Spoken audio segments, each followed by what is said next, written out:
भाई मस्त नहीं है।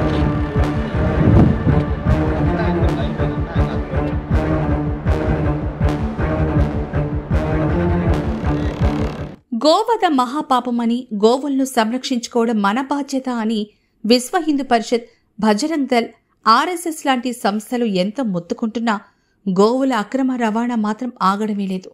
ఆఖరికి మహారాష్ట్ర, తెలంగాణ, ఆంధ్రప్రదేశ్తో పాటు పలు రాష్ట్రాల్లో పోలీస్ చెక్పోస్టులను ఏర్పాటు చేసినా ఏదో ఒక రకంగా గోవులను అక్రమంగా సరిహద్దులు దాటించేస్తున్నారు. రాత్రి వేళల్లో ట్రక్కులు, వ్యాన్లలో గోవులను కూరేసి గోవధశాలలకు తరలిస్తున్నారు. తాజాగా దాదాపు 34 గోవులను ఒక పెద్ద లారీలో మహారాష్ట్ర నుంచి తెలంగాణకు తరలిస్తుండగా బార్డర్ చెక్పోస్టు వద్ద పోలీసులు పట్టుకున్నారు.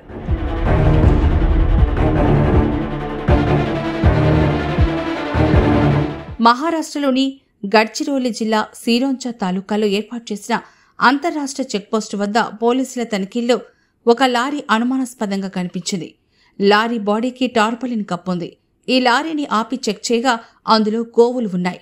మహారాష్ట్ర పోలీసులు ఆరా తీగా వాటిని తెలంగాణలోని మంచిర్యాల జిల్లాకు తరలిస్తున్నట్లు డ్రైవర్ చెప్పాడు. లారీని సీజ్ చేసిన పోలీసులు డ్రైవర్ని అదుపులోకి తీసుకున్నారు. వెటర్నరీ డాక్టర్ పర్యవేక్షణలో చికిత్స అనంతరం పశువులను చంద్రాపూర్లోని గోశాలకు తరలించారు. గోవులను అక్రమంగా తెలంగాణకు తరలిస్తున్నారనే విశ్వసనీయ సమాచారం మేరకు తాము ఈ తనిఖీలు निर्वहिंచినట్లు సిరోంచా పోలీస్ ఇన్స్పెక్టర్ समाधान चावण వెల్లడించారు. पोलीस अधीक्षक नीलोत्पल सर गडचिरोली जिल्हा, तसेच अतिरिक्त पोलीस अधीक्षक एम रमेश सर प्रशासन, तसेच अतिरिक्त पोलीस अधीक्षक आहेरी कार्तिक सर आणि आपले सिरोंचा उपविभागाचे SDPO श्री संदेश नाईक सर या सर्वांच्या मार्गदर्शनाखाली गोवंश जनावरांची तस्करी रोखण्याकरता आपण प्रभावी उपाययोजना करत आहोत.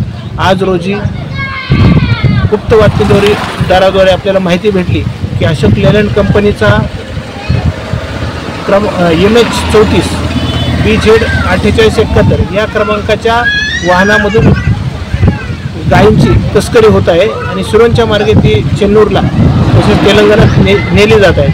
अशी माहिती मिळाल्याने आपण त्यांना सापळा रचून आणि तसेच पाठलाग करून त्यांना अडवून धर्मपुरीजवळ त्यांना पकडून ते वाहन व त्याचा ड्रायव्हर यांना ताब्यात घेतलेला असून त्या वाहनांना लवकरच गोशाळेमध्ये रवाना करून त्यांची काळजी घेतली जाईल व त्या चालकावर तसेच वाहनाच्या मालकावर महाराष्ट्र पशुसंरक्षण अधिनियम व इतर अधिनियमांच्या अंतर्गत विविध कलमांतर्गत गुन्हे दाखल करून त्यांना कठोरात कठोर शासन होईल याची आपण काळजी घेऊ आणि इथून पुढेही आपल्या सिरोंचामधून तेलंगणामध्ये अशी तस्करी होणार नाही आणि जर होत असेल त्याच्यावर योग्य ती कारवाई वेळेच करून ही तस्करी रोखण्यात आपण 100% यशस्वी होऊ.